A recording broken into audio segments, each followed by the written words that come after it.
All right, what is going on, everybody? How you doing? Welcome to another episode of Talking Buffalo, your weekday daily driver for Buffalo Sports Talk and more.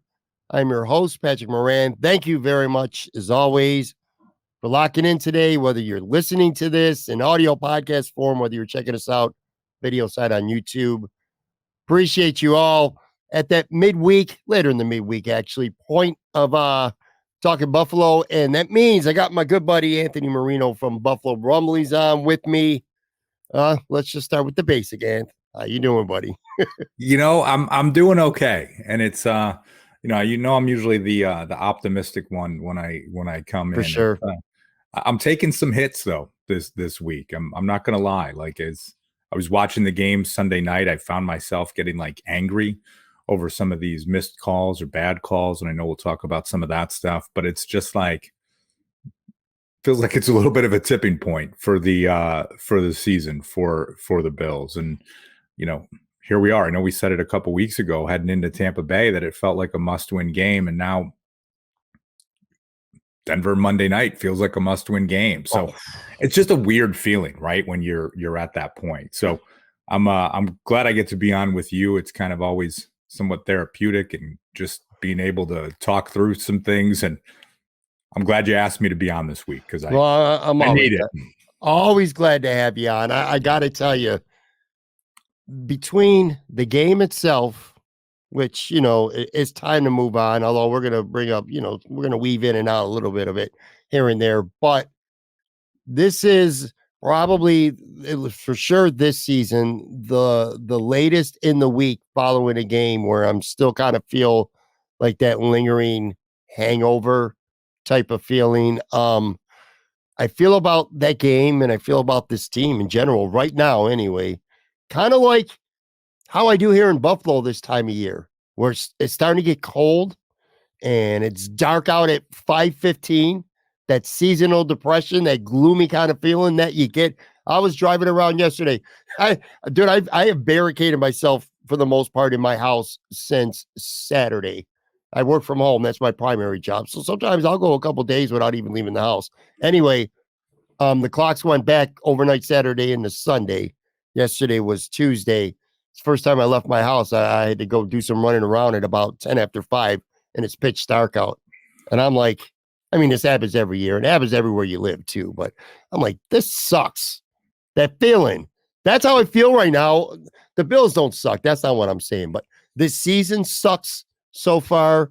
And the way I feel about the Bills right now sucks because it's just, I don't know. It's starting to feel like wash, rinse, repeat with the slow starts, the slog feeling that you get with this offense, the injuries on defense, which more and more injuries keep happening to this defense. I don't know, dude. It's just, like I said, it's a really gloomy type of feeling. And, they're 5-4. They're not 3-5. And people keep referring to 7-6 in 2021. They were, 13 games. They're only one game over 500. Should have went to the Super Bowl that year. I just something, I don't know, Anthony. Something just is feeling a little bit different to me, at least right now. Maybe I felt this way 2 years ago, and I'm getting old that I can't remember how I felt 2 years ago at this time. But I don't know, man. I'm just not feeling it. You know what? I think too, it's just there's a difference of expectations, right? I mean, you can think back to 2017, 2018, even 2019. It's like you're just looking to get good, right? You're looking for your quarterback still. And you can look at 2019, even through that season, where it's like, I remember being one like, yes, Josh Allen, give him, if I had to make the decision today, 5th-year option. I saw enough from him in 2019. Of course, then 2020, he explodes. But now it's to that point where it's just, when you expect the team to be great and they're not, like, people are just going to feel disappointed, right? I mean, you think from the 2020 season on, right? And 2020 for everything that year was, like, the Bills were the most positive thing that was going on in most people's lives that were, of course, Bills fans, right? Like, you're dealing with a pandemic. Here you come with, your football team starts to be great. And now it's like, yeah, things are back to normal, this and that. You still expect the team to be great. And it's lingering. And I said to you before we started recording, I think the Patriots loss is the one that's still lingering. There's no shame in losing to the Bengals the other night. There's no shame in losing to the Jaguars. I mean, those are games that you can look at and say, good football teams. Hey, anything can happen. Like it's weird because, again, things don't look the way you want it to. Nothing seems to be easy. And it's just like something that should be bringing you a sense of excitement and joy is not right now. Yeah, well, there's no question about it. Good point, too, by the way. I never really thought of that. 2020, 2021, you got a pandemic going on. The Bills were a pick-me-up, so to speak, for fans, maybe more than ever. I was talking to my guy, Tone Pucks, on the show the other day, and for me personally, this is just me personally, I'm not talking about Bills fans, but me personally, now that I had a son who played football for 13 years, from little baby, little Loop at 5-6 years old through high school football. And I think during those years, I always cared about the Buffalo Bills greatly. I'm very passionate. Sometimes you see it come out with some of my explosive tweets or, getting angry on my own show. But when my son played football, that was priority one. Like if the Bills played a shitty game, like say that the perfect Cincinnati game on Monday, and I agree with you too, by the way, it's a game that they were expected to lose, not by a lot because the odds were close, but still, my point is this: I get over it a lot quicker because my first priority was, all right, what team is my son's team playing next week? How did he look last game? His the huddle game films coming out. How does he look? Sent out to some schools, stuff like that. I had so much more of my other energy devoted to him on his side with football that I was able to get over the Bills loss. Now that dude ain't playing no football no more, I'm stuck, having being fully invested in the Buffalo Bills. So the hangovers after these games just feel worse. And we've talked about this last week, man. We can keep doing this every week. It's a broken record. You look at the advanced metrics. You look at all the stats that suggest, the Bills are pretty much as good as they were the last couple of years. They're averaging 26.7 points per game this year. I looked it up. Last year, 28.4. The year before, exact same thing, 28.4. Less than a 2-point per game difference this year than the last 2 years. But man, oh man, doesn't it feel completely different watching this offense play right now?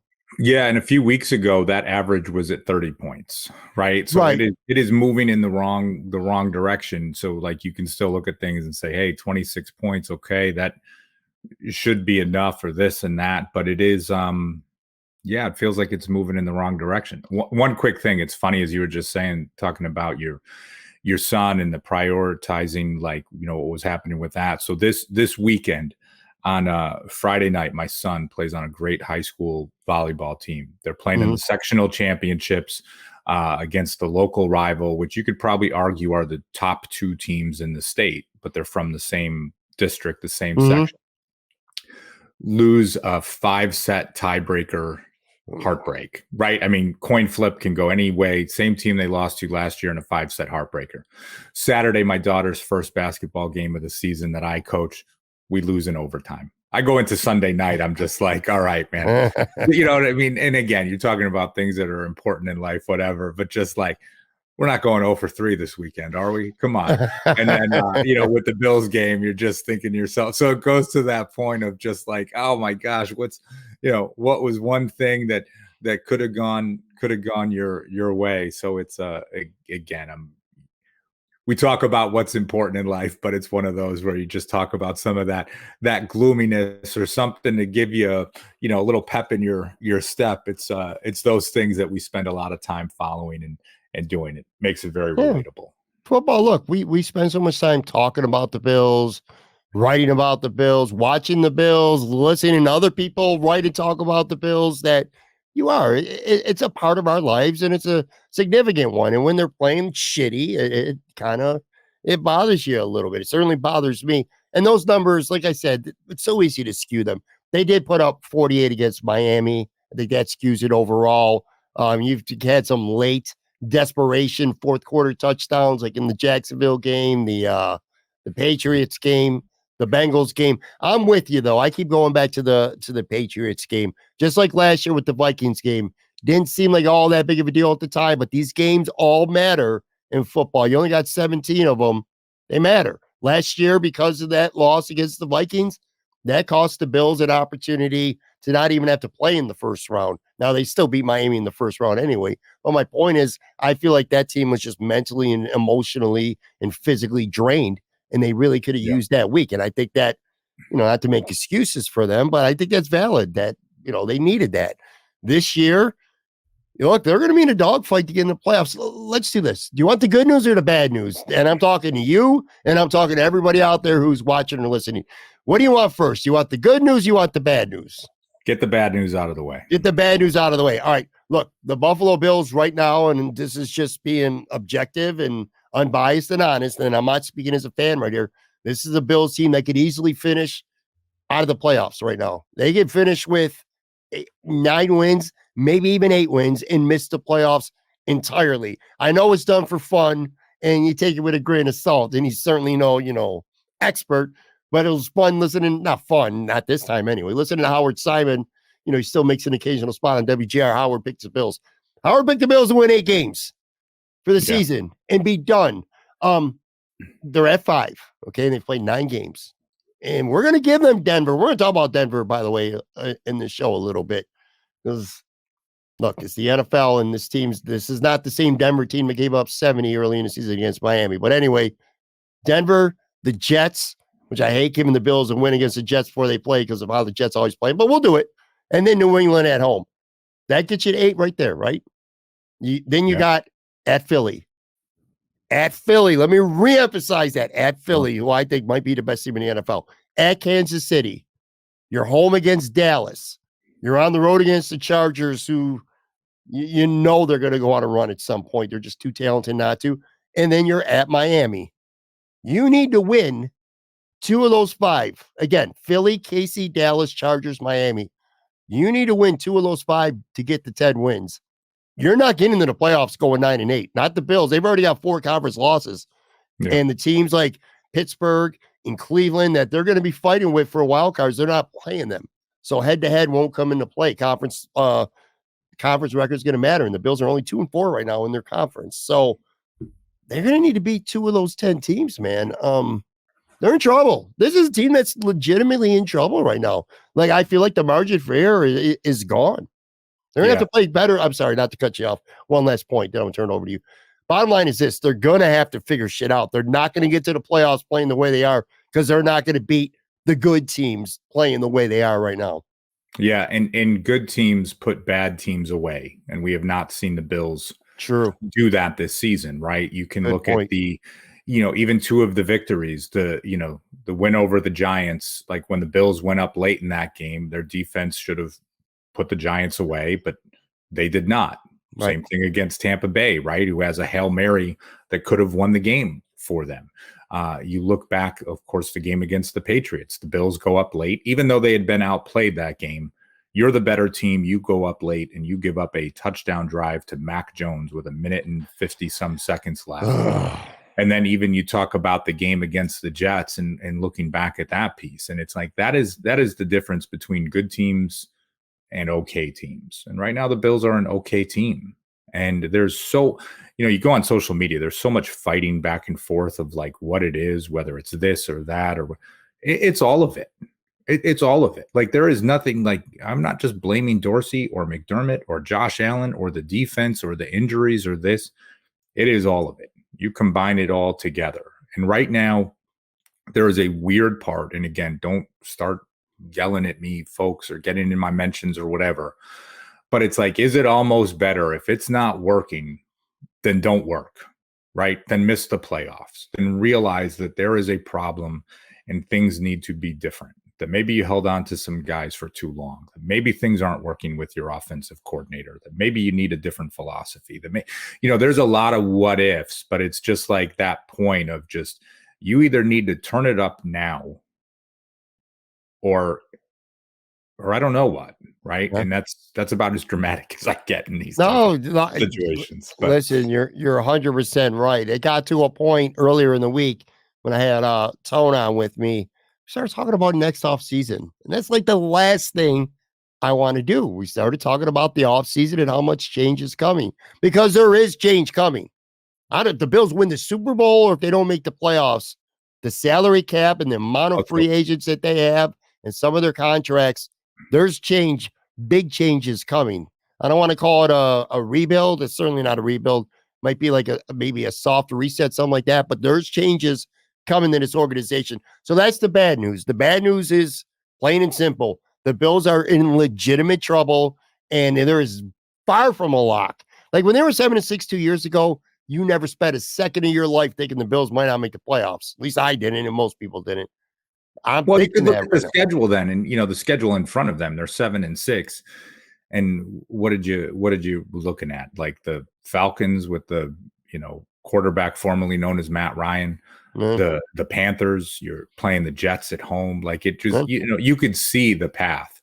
Right now, the path is. And now listen, you talk about all those games, and I know you're going to get to the good news, but it's like if the Bills win any of those games on their schedule, the Bills can beat the Chiefs. The Bills can beat the Chargers, the Cowboys. Like there's nothing on the schedule that I look at and say just like, oh, they have no chance in this game. It would not surprise me if they won any or all of those games. So it's like it's not a doom and gloom, but it's just kind of like get your shit together. Let's go. Yeah, I've said it over a couple times over the last few days. That Cincy game on Sunday was the first time since the Bills lost in the AFC Championship game in 2020 where I felt at kickoff the Bills aren't going to win this game. I'm going to be honest with you. As things stand right now, I feel the same way about Philly. I think Philly's just a flat-out better football team. But yes, they can beat the Chiefs, and trends matter. I've said this many times. The Bills always get played tough by the Jets. Cincinnati just flat-out has the Bills' number. I mean, they don't just beat them. They're dominating them. And it's just the way it is right now. Conversely, the Bills play really well against Miami. I don't care where the game is. I don't care the circumstance. And the Bills play well against the Chiefs the last couple of years. The Bills absolutely can beat the Chiefs. They certainly can beat Dallas at home. The Chargers, they're such an enigma. It's frustrating. But, they're beatable. And the good news is this. Like I said, the bad news is they might miss the playoffs. Here's the good news. They're only a game back of Miami. They beat them heads up. And if you look at Miami's schedule, the way it finishes, their last 3 games, they're at home against Dallas. So they're playing Dallas at home in the back end of their schedule. They're at Baltimore, who nobody's talking about, and people should be because this team is good. So they're Dallas at Baltimore, and then they're home against the Buffalo Bills to end the season. They still play the Jets twice. The Jets are a tough out. I'm telling you, the Jets are a tough out because of how good they play defense. Point is this. So, yes, the bad news is they might miss the playoffs. The good news is this division is still very, very, very much in play for the Buffalo Bills. They can win this division. Miami hasn't beaten a team with a winning record since week 3 of last year, and that was the Bills, who had about 10 million injuries, and they played in a 100-degree weather game. You know what I mean? So not all is not lost, although it feels like it right now for the Bills. This is still a team that can win the AFC East for 4 straight years. Oh, absolutely. And I think when you talk about it too, it's like, listen, I don't know, maybe I'm not giving the Bengals enough credit, and I think the Bengals are a very good football team. So don't get me wrong with that. And when you say like maybe they just have the Bills number, but I still think there's that piece of just like even when this game started, like the Bengals come down and score, the Bills come down and score, and there's that part of you just like, are we finally going to get the game that we want between these two teams, right? Just this like back and forth and whatever it is, and it just. I don't look at anything that the Bengals did and just like, oh my gosh, this is so extraordinary. Like they just have the Bills number, or there's nothing. It almost like just felt self-inflicted, and it's not giving them credit, right? Like they won the game. I don't feel like the game was ever in doubt for them right after halftime or anything along those lines. But it just felt more of like the Bills just playing like crap than it was, oh my gosh, the Bengals are this juggernaut that the Bills just can't deal with. I think they're just really confident when they play the Bills. Yeah. They think they're better than the Bills, and they are right now. Anyway, they are. I mean, their players are talking shit during the week before the game. They win the coin toss, Anthony. What did they do? Did they defer? The Bengals? No. They did not defer. They took the ball. They went down the field and they scored a touchdown. That is a confident football team when they're playing the Buffalo Bills right now. Pat, I was talking to my buddy about it the other day, and it's one of those things that kind of the caveat that I was missing. I said, I hope the Bills lose the coin toss on Sunday night, right? I hope they lose the coin toss. So Cincinnati defers to the second half and the Bills get to start with the ball and march down and score.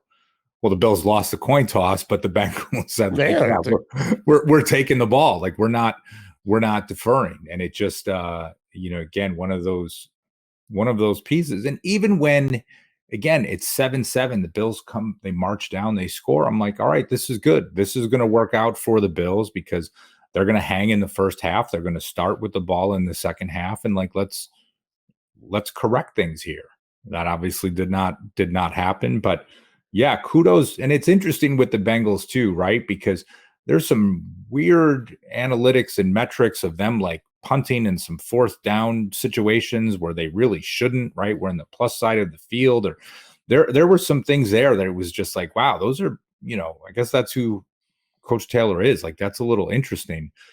But then they'll be aggressive in other ways that you wouldn't expect. Like it doesn't add up from that level of aggression. But again, kudos to them. They won the game, and it seems like things are back on track.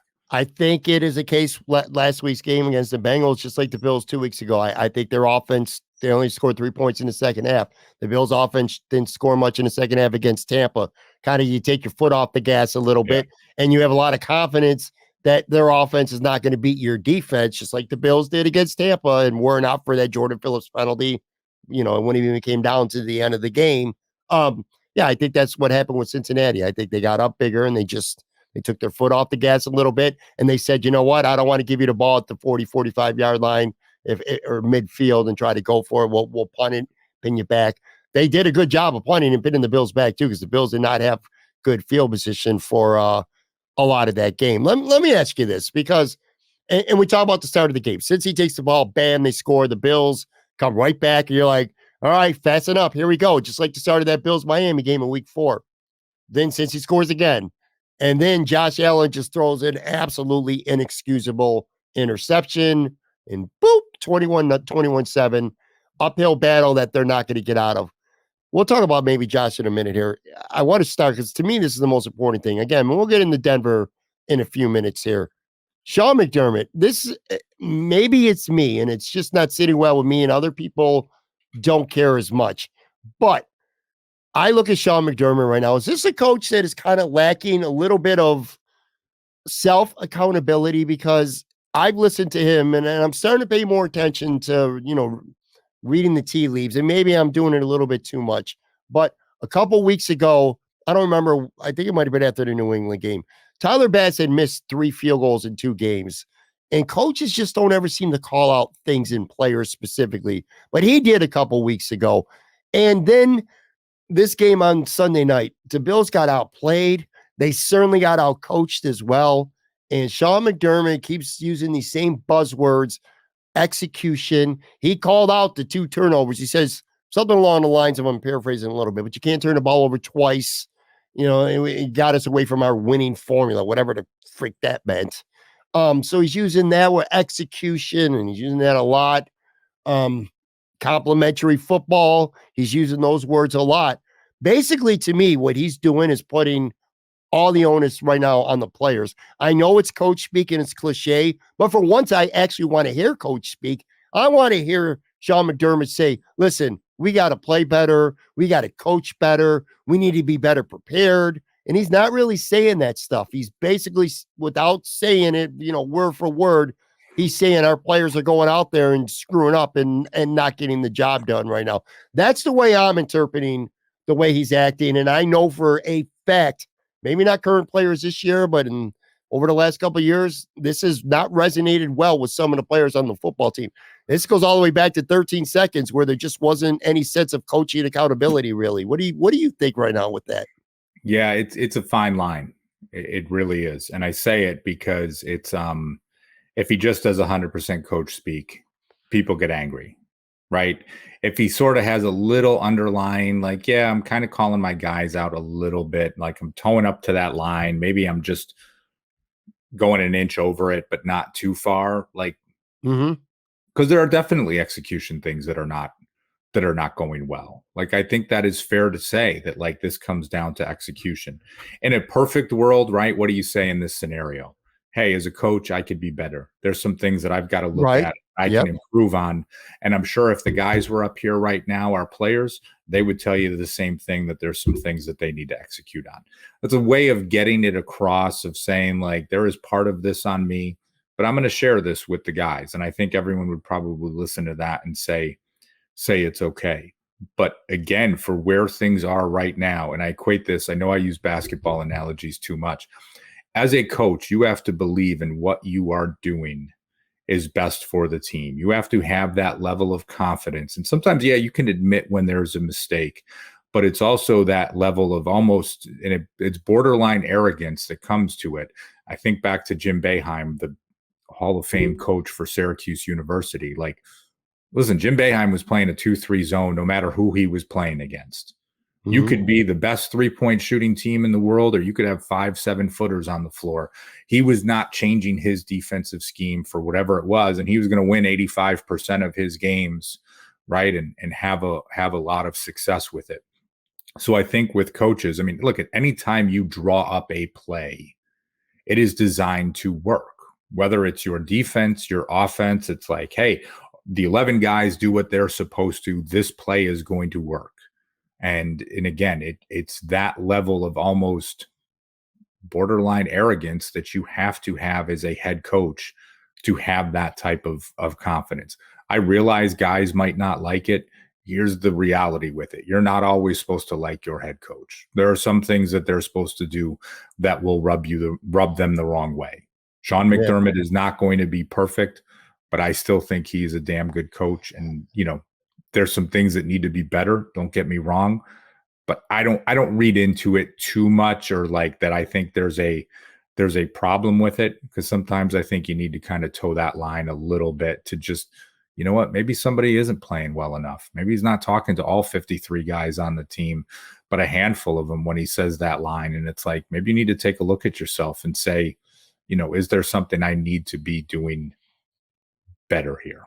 Well, put it this way, fans, regardless of how you feel about Sean McDermott, they better figure it out, because he ain't going anywhere anytime soon. I mean, he's got an extension.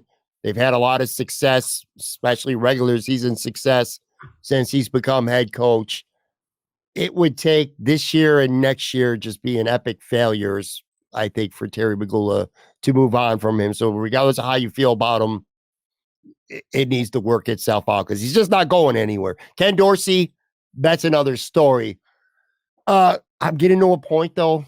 So I watched the All 22 film, and I've been doing it now for 2 seasons. So it's not like I say this at my show every Wednesday, because I do a solo show, which if you haven't checked that out, make sure you guys do. Where I watch the film, I look at the PFF grades, and I kind of make some of my own conclusions.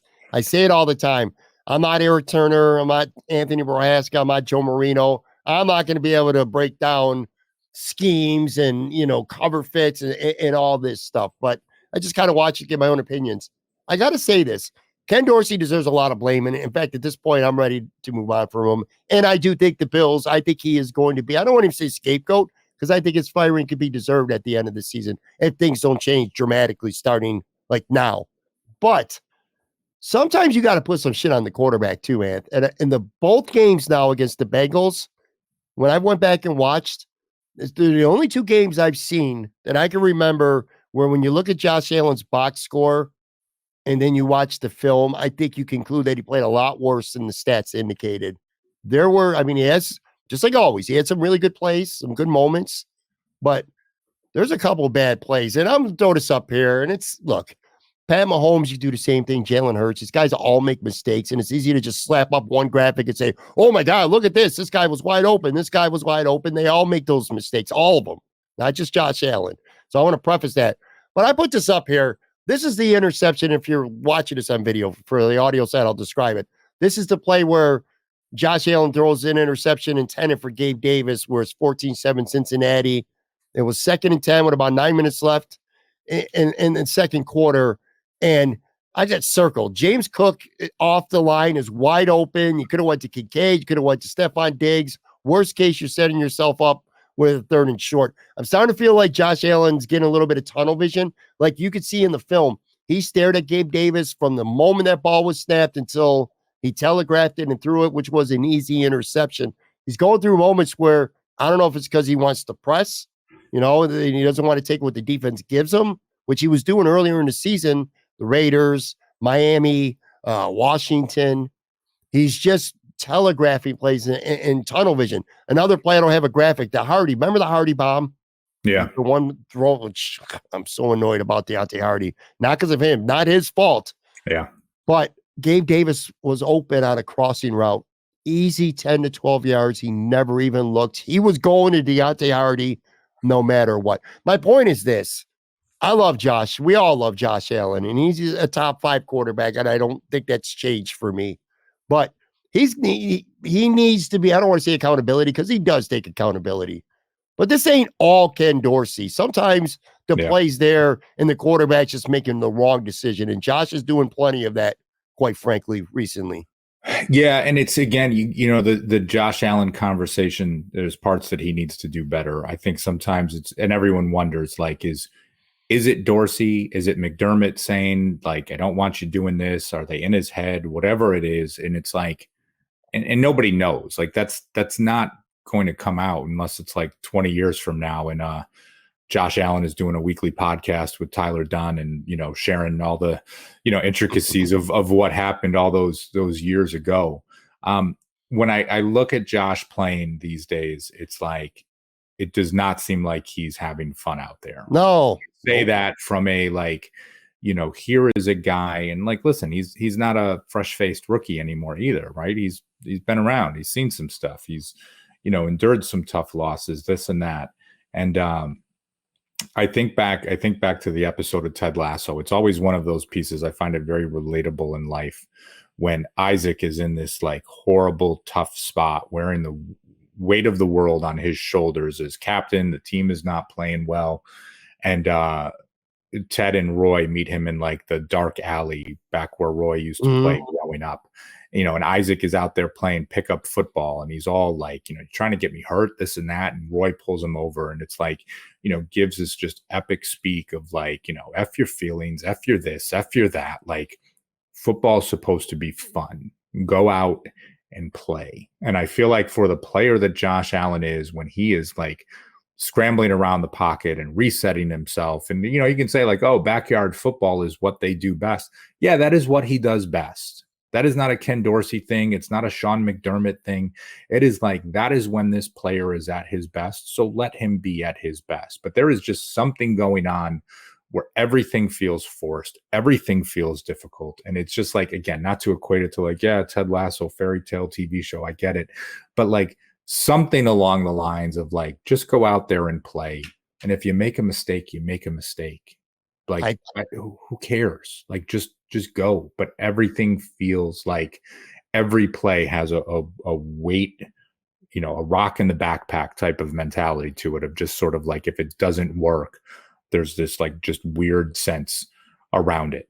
I mean, even when you looked at Josh's reaction to the intentional grounding call, which was horseshit, by the way. Oh, terrible. Okay, the other day, but just like this, you know, he just has like this glazed look over him, and it's like, you get it. Like, nothing is working the way that you would want it to.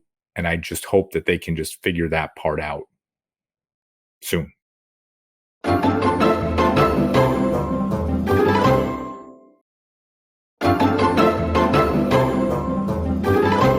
All right, I'm back with Anthony Marino. We've been spending some time kind of just talking about the Bills in general, and, you know, some of the fallout from this Bengals game.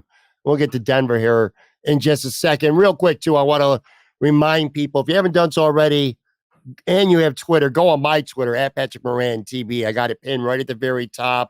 It's an opportunity for you to win our prize pack giveaway, which is a large pizza and 20 wings from Macy's Place Pizzeria and Imperial Pizza and Sunny Reds. All three, large pizza, 20 wings. All you got to do is go to my Twitter, hit a retweet button, a screenshot, take you about 10 seconds, and nice little cool opportunity for you to win some free elite Buffalo pizza and wings. All right, so anyway, Look, some stuff we could spend all day, every week talking about. It feels like every other week, what's going on with Gabe Davis.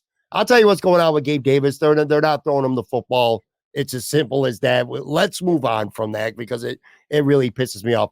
This defense, it's tough. We can criticize Dorsey and Josh and the offense, and they deserve a lot of it. And you can't use injuries as an excuse because other than Dawson Knox, the key players are all relatively healthy.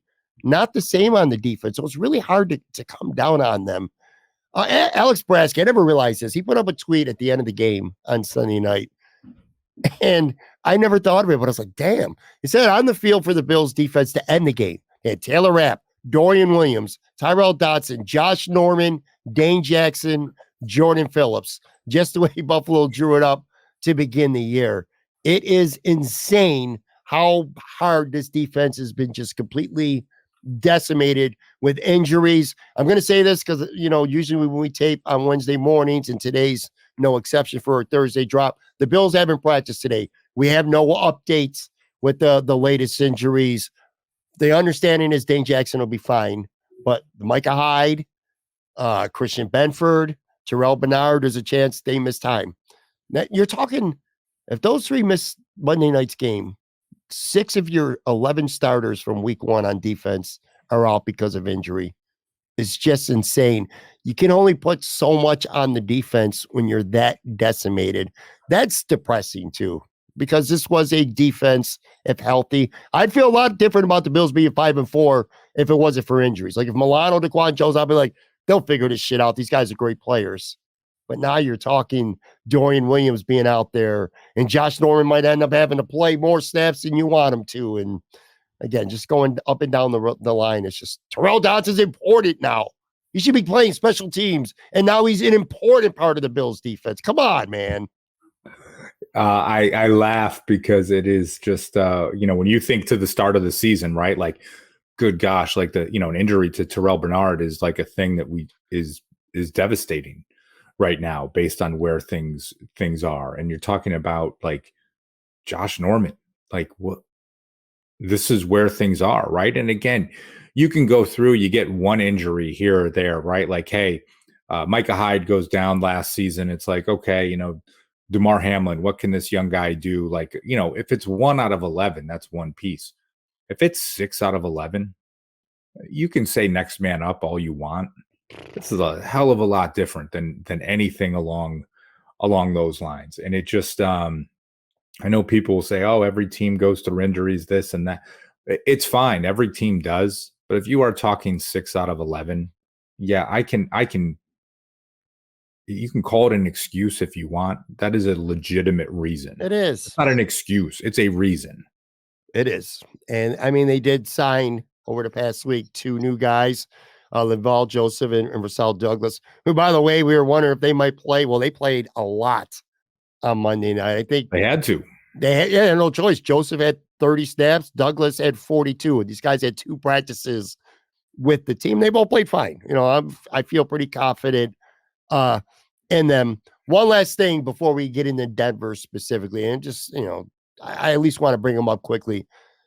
The offense is frustrating and it's annoying, but if you're looking for a legitimate, true bright spot, just not for now, but a peek into the future as well, it has to be Dalton Kincaid, man. I have become such a big fan. And look, that fumble, was it costly? It was huge. That said, I don't think he did anything wrong.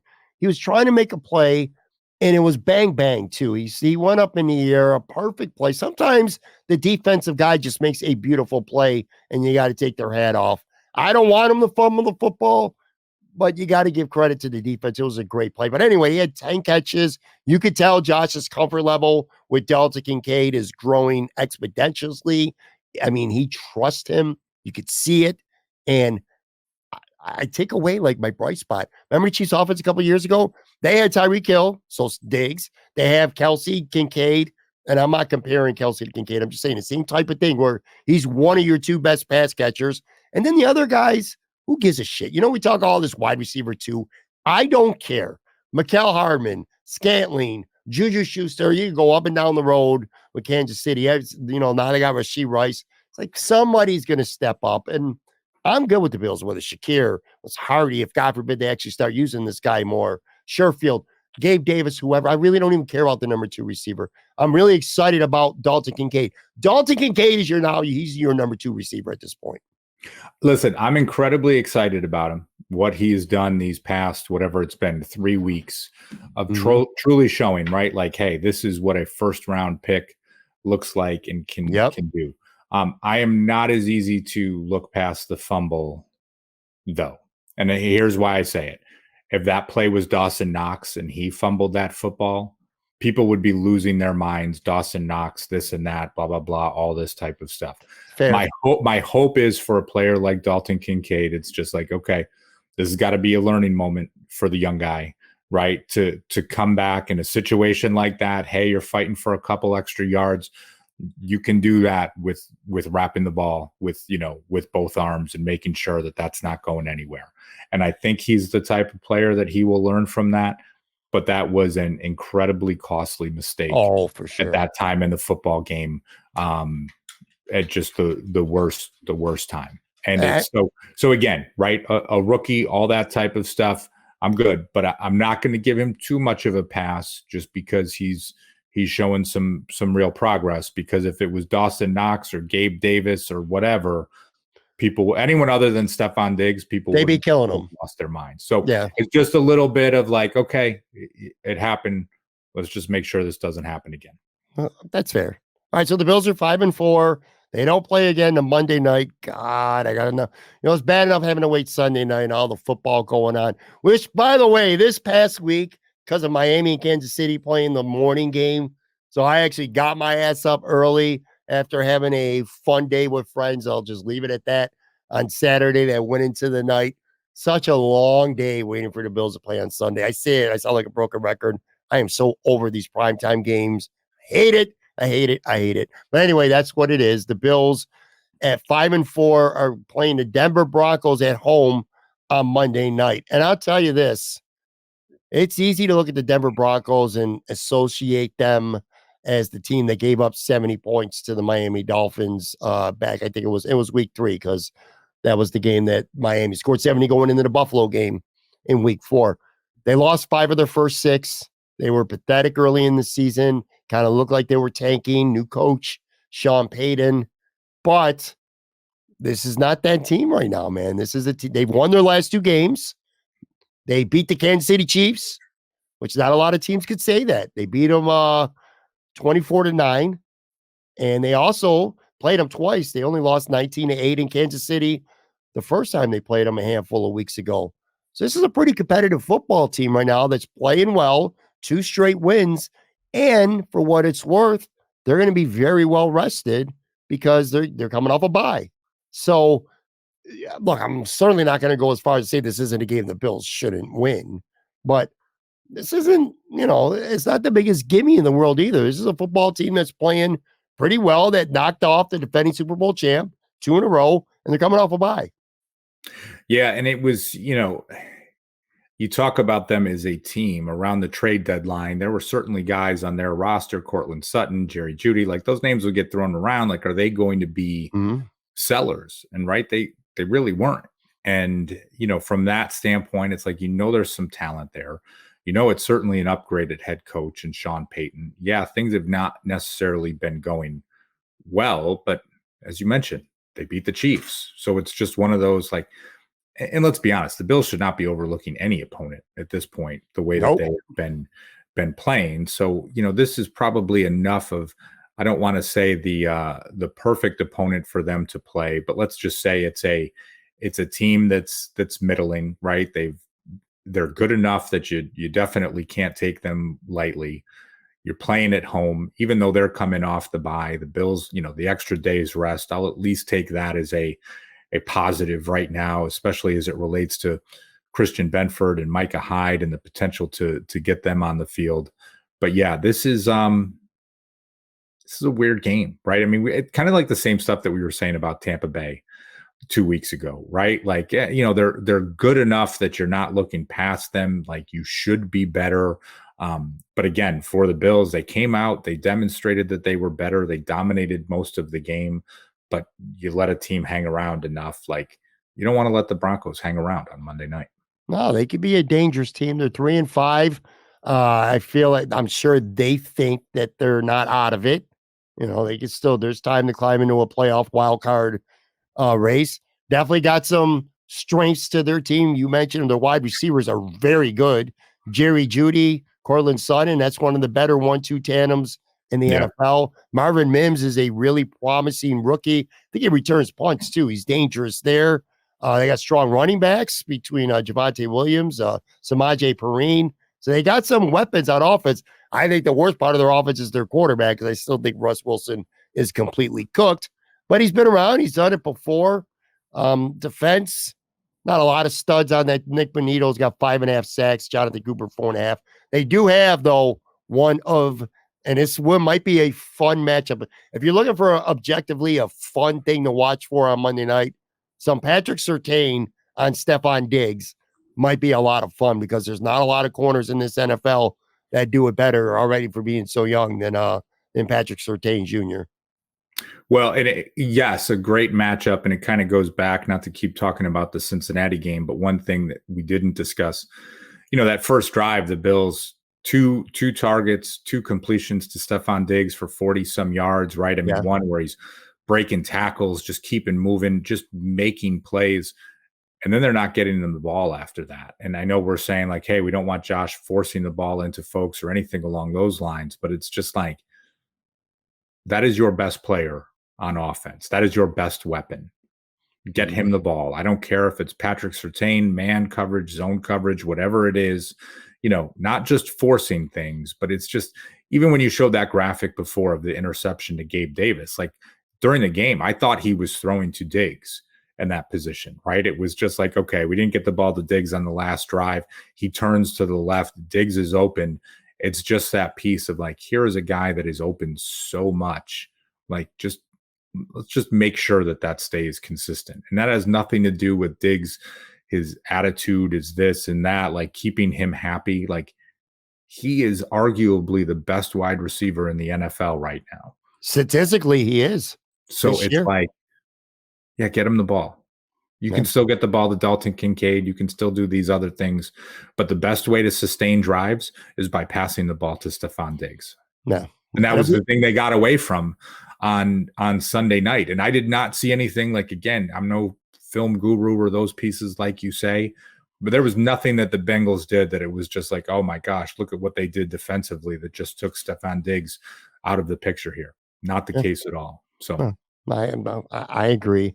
Look, if the Bills offense, and we keep saying this, it's ever going to quote unquote get fixed, this is the week to start. If it ain't going to start this week, I don't know when it's going to, quite frankly, because it's probably not going to have a ton of success against the Jets in the following week just because of how good the Jets defense is. The Jets lose games. The Jets don't get blown out and because the defense sucks. They always play good defense. Anyway, Denver dead last in the NFL, 405.9 yards per game they're surrendering, and they're giving up 28 points, over 28 points per game. So, man, if there's a I hate saying this, get right. I hate saying that. We say it way too often, too many times this year. Get right. But if there is a get right game, it's this. It's this. And I want to see Josh Allen, and I agree with you. I want to see a little more fun out of him. And I know that sounds corny, like we're talking about little kids right now, like our kids are playing Little Loop or something. But I do want to see more fun. He does look tight, and I think he's forcing stuff. And I think Sean McDermott has his hands in that offensive cookie jar more than people want to admit. I think to some extent he's tempered what they're trying to do on offense. I don't know. I want to see. I want to go back to the early part of the season, weeks 2 through 4. The offense was fun then, man. Well, let me ask you a question. And again, this is probably looking into it a little too much, but think to Sunday night. Bills score on their first offensive drive. Mm-hmm. Josh pointing at a defender as he's running into the end zone and gets a unsportsmanlike penalty, right? Yep. Like, and you're thinking to yourself, like, oh my gosh, what is this? But then all of a sudden it's like, it looked like he was having fun on that first drive. Was that the piece that all of a sudden, not to say like, you got your hand slapped, this and that, but right. I mean, you get up jawing after a first down or you complete something and you say something to the defensive end that didn't get there in time, that you're tossed out of the game. Like, I almost wondered if that was something like, gosh, we were seeing this offense playing loose, and all of a sudden then something happens, and whatever, they come out the next drive, it's like a first down, handoff to James Cook, and just sort of that piece. But it seemed like that was almost you got in trouble. And like mom and dad come down to the basement when you're with your buddies and like, hey, tone it down or we're sending everybody home. I don't know. It was probably just a coincidence, but I've been thinking about it more than I probably should. I'll tell you what, I'm glad you asked me that. I watched, Tone Pucks was at my house. We watched the game together. When Josh did that, I loved it. Totally. Loved it. Totally. I loved it. Talk your shit. Talk your shit. I was literally on my TV. Talk your shit. Take the penalty. I don't care. Give me that Josh Allen, because that's Josh Allen the Bills need. And by the way, it cost them 7 yards for people who really care that much. Instead of kicking the ball through the end zone, started to 25, Cincinnati ran it out to the 32. I'll take that 7 yards to have my quarterback talk his shit and feeling the way he was feeling after that. 100 times out of 100, I had zero problems with that penalty. And ultimately, I think it's this, man. I think the Bengals, their first half success on offense, putting up 21, how easily they were going up and down the field. Joe Burrow played great, by the way. I mean, we probably should mention that at some point. He's a great quarterback, and he played great. Very smart decision maker, very poised, accurate. He can take off and get some yards on the ground, hurt you a little bit there too. Joe Burrow's an awesome quarterback, and he played great. I think at that point, though, because of the Bills' defense inability to stop them, I think that contributed a little bit to Josh Allen maybe pressing and feeling like he needed to get downfield and make big plays down the field instead of taking what he was getting. And I think that had an adverse effect on that game. But anyway, going back to this Denver game here, most rhetorical questions. I already know who you're going to tell me who's going to win, but prediction time here. I'm interested in what your score is going to be. Is this going to be a blowout game? Is this going to be close? What do you think here? Yeah, I got Buffalo 24-20, and I do feel like it's going to be a game.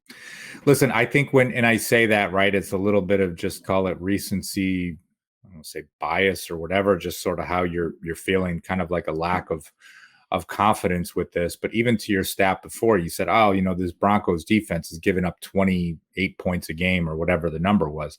Well, if you take out the 70-point game to the Dolphins, and I get it, you can't just eliminate that, but like their defense has not played poorly. No. And, they get a win over the Chiefs. Like, this is one that is probably going to be closer than Bills fans want it to be. And maybe it's even one of those where it's like, hey, the Bills are kind of controlling the game, but sort of feeling like that Tampa Bay game. Like, all of a sudden at the end, it's like, you need to get a stop in the fourth quarter to put this one away.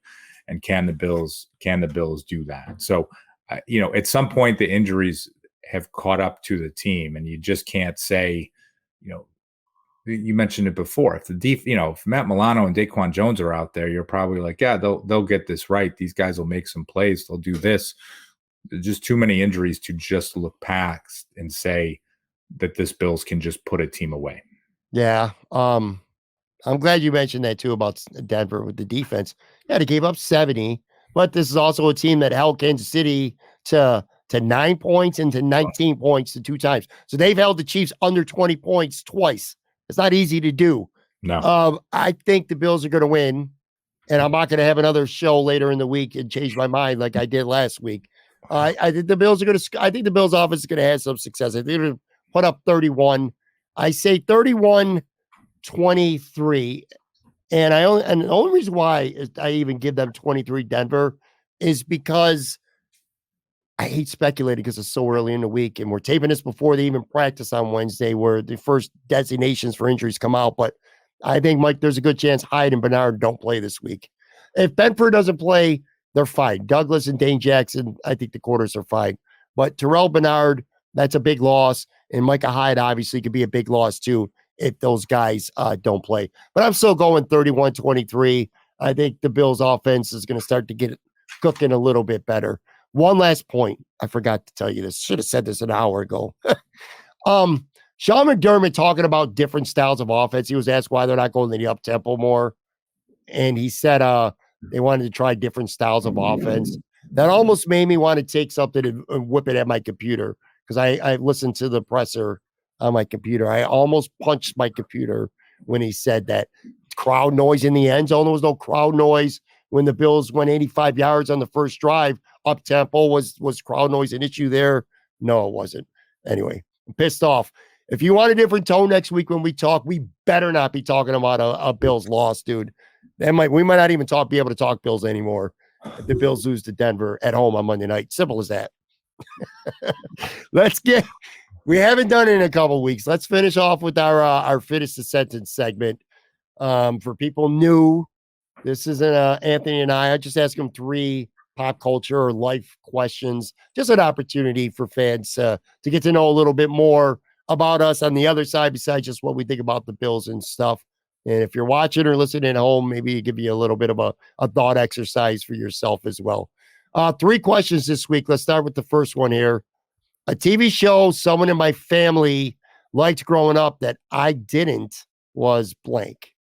The first thing that came to mind for me here, and it's weird. It's like, God, I watched a lot of bad TV growing up. I can't even really think of anything to say like, oh gosh, I really didn't like this show. But I remember growing up, the show Alf, just being like, this is kind of dumb, man. Like, you know what I mean? And people like love that show, and it was popular. At least I remember it being popular, and it just was like, yeah, this one just doesn't work for me. And it's like, I don't know. Maybe you enjoyed it growing up or others, but no, it was just one of those things that it was just like it would be on in the background. It's like, what are we doing here? For me, my sister was a big fan of the show, and I think it's because she liked David Hasselhoff. That's what I'm thinking anyway. But Knight Rider used to be on Friday nights. I hated that show, and it was always on our TV because we didn't all have this. Back in those days, you didn't had TVs in every bedroom and stuff like that. So yeah, kind of had to watch whoever had the TV first. Me and my sister anyway, and she loved Knight Rider, and I hated that stupid show. I always thought David Hasselhoff, even when I was a little kid, was corny. And that computer car, come on, fucking talking like that. It was just, it was annoying. Hated that show. I hated it. My mom also was a big soap opera fan. She was a stay-at-home mom, which again, back in those days was very common. Not as much maybe in today's world, but soap operas. They were always on in the house. I hated them. But I got to give you a quick confession here. My freshman year of high school, I injured my back, and I ended up in the hospital for I herniated some discs in my back. Long story short, I didn't get to go to school for the last 5 months of the school year. I had to have a tutor come to my house because I just couldn't get up and walk around.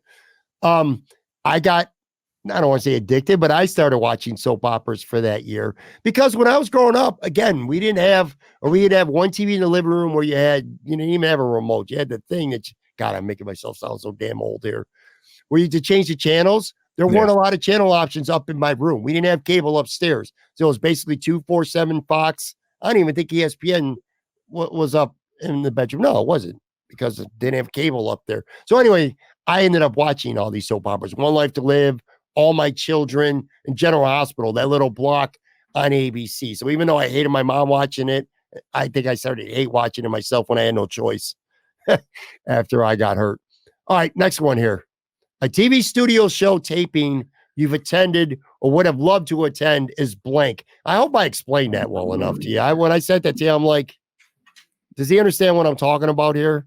No, I understand what you're talking about here. I've never attended a TV studio show taping, right? No. So that part to me, and it's like, and I'm trying not to go with something too old school. There are 2 things I came up with. I mean, the first one, and I don't even think either of these fit where you're going to say, was like the Inside the NBA studio show, right? To sit there live with Shaq, Chuck, Kenny Smith, Ernie Johnson, like, to me, that is the best. It is the most natural. It is 4 guys having a great time with each other. But even then, I was just like kind of going back to what you said before, something you hated watching growing up, something I loved. I would have just loved to be in the audience for The Price is Right. Like to have that opportunity. Ah. Are they going to call my name? Do I get to come on down? Am I going to be one of those 4 people? Would you have been all excitable? Would you have been all excitable if they called you down like they are on camera? Would you No, have I went probably nuts? would have been more like running with some goofy fist pump or Just a something little along fist those. bump. You know what I mean? Just like I'm locked in. I'm ready to go. I know how much this refrigerator costs, and I'm gonna get this. But that to me was like something that you looked at of like that anticipation of like which one of these people is going to get called and get to run up there. That would have been something I would have wanted to be a part of. That's cool. I did go to one. So this is going to be my answer. I went to a live taping of the Dave Letterman show before in New York City. It was back in 2008. That was a lot of fun. You don't realize when you watch it on TV how small the crowd in the studio is, Yeah. even though they're loud, and it's pretty wild. Like they got directors that pretty much instruct you to laugh. Like they got the laugh sign. They'll get you going in between commercials with clapping, getting you all into it, getting you hyped. That was a lot of fun though. The guest, Jessica Simpson, was the guest. Not a huge Jessica Simpson fan either. So I would have liked a little bit better or more famous guest. Although she was pretty big at the time. Beautiful young woman too. Very small. But yeah, going to the Dave Letterman show in New York City was that was cool. It's the only time I've ever been to any kind of TV show before in an audience. So that was really cool. That was a lot of fun. Last one here. The scariest movie you can ever remember seeing is blank. You know, I guess I will have to go with The Exorcist. And I'm not a big horror movie guy. I didn't love the genre growing up. You know, I mean, I think of like horror movies I went to at the theater, you know, going to see Sixth Sense is even a horror movie or, you know, a scary movie. It has some jump moments like Blair Witch we thought was going to be that, and it was freaking horrible. But like The Exorcist was one of those pieces in high school together with a bunch of friends starting to watch it. And I just remember sitting there at one point. I mean, I'm probably like a junior or senior in high school, like closing my eyes during the movie. Like that was just one when you think of like horror movies and like true, just like, man, this feels like something that could really happen in some sick, twisted, demented way. That one stuck with me. Again, I mean, here I am like 17, 18 years old, like closing my eyes during a scene in the movie like that. I was just so freaked out by it. So that is the one for me. Every now and then, and we never tell each other what our answers are going to be. Every now and then, a handful of times we've had the same answer, and this is one of them. And I'm with you on. I'm not a big horror film guy either. I hate them now. I won't watch a horror. I can't even tell you the last time I watched a real horror film as an adult. Even as a kid growing up, I didn't like them because they would scare the shit out of me, quite frankly. And some of them I thought were dumb too. But the reason why I say that, as opposed to say Friday the 13th or the Halloweens or the Freddy Kruegers and stuff, because as scary as they were and as much as they made you jump in the moment, I never felt they were real. Like I would watch that movie, I'd be like, this shit ain't happening, man. How many times you got to kill Jason Voorhees or Michael Myers before they're actually freaking dead? You know what I'm saying? So I never believed it. The Exorcist scared the shit out of me because I believed it was realistic. Yeah. Somebody getting possessed by the devil. You know, it's like, I feel like that's something that spiritually or mentally in someone's head, especially if they're on state, that could happen. Whereas, you know, somebody with a mask ain't going to put, walk around a knife and kill a whole town. Somebody's going to shoot this dude in the head and he's going to be dead. And that's the end of the movie. But with The Exorcist, the whole fact of being possessed and the slow burn of it happening, I was like, this shit could happen. So it scared the hell out of me for that reason. So that's why I go with The Exorcist as well. I think the last one that was kind of recent, and again, people probably don't even consider this a scary movie, but it was like the anticipation or whatever. The family was away for something. I was home, by myself with the dog, and I watched a Quiet Place, the John Krasinski movie, by myself, like in the dark, late at night, like something I never do. You know what I mean? And you're just like in a house by yourself watching something like that. And then you try to go to bed and it's just like, yeah, the dog's staying with me tonight. And it's just like any little thing you hear, it just that definitely kind of freaked me out. But like you, I don't do a lot of scary type of movies. That's no, because I get scared easy. And I'm very jumpy too. Like I hear the littlest sound and I get startled real easy. So anyway, that was fun. But yeah, The Exorcist was totally believable to me. It is totally believable to me that the Buffalo Bills better play a good football game on Monday night. I don't want to just win. I need something to build on, not just, hey, 6-4, 6-4. Please don't, if I have you out again next week, which hopefully I do, please let's not make that the theme. I don't want the title to be, hey, 6-4, 6-4. You know what I mean? I want style points now. I want confidence and instilled in this football team because I think they need it. So anyway, we'll talk next week. Make sure you guys follow Anthony on Twitter at Anth Marino. Check out Buffalo Rumblings. I don't know, buddy. I don't know. I feel a little bit better now talking to you over the last hour or so than I did. I told you before we started taping, I'm like, I still feel gloomy. I compared it to being dark at 5:15 outside and cold. So thanks, buddy. Always a pleasure having you on. Always a blast, man. All right, guys, I will be back one more episode on tomorrow. Don't ask me who my guest is because I don't know.